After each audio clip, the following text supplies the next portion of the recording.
Where does Theresa May go from here?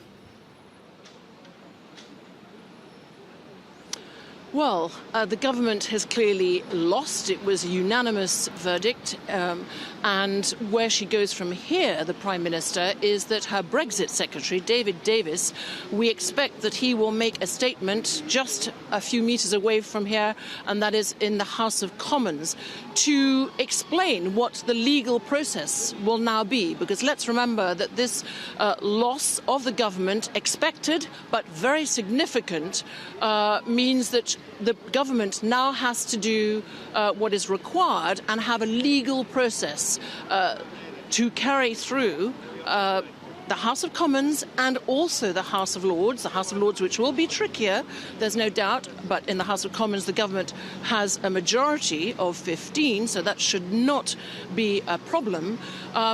That process will need to be conducted as quickly as possible to respect Theresa May's self-imposed deadline of the end of March to trigger that beginning of the divorce proceedings of the United Kingdom as wanted by the verdict of the British people last June in the referendum.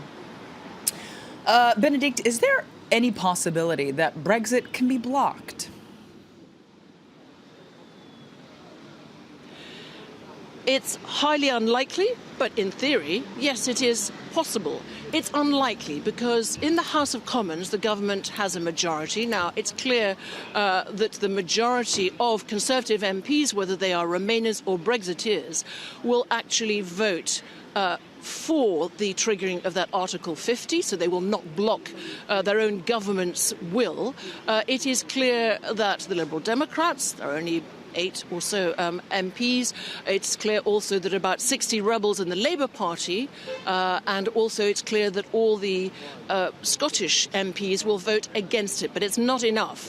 Where it becomes trickier is in the House of Lords, and I understand that they, where the government does not have a majority, they will actually try and delay things with amendments. And where it becomes interesting is what concessions will they go for? What concessions will they try and impose on the government and on the timetable? So we could have a House of Commons vote by mid-February. That is what the thinking at the moment, the latest that I'm hearing.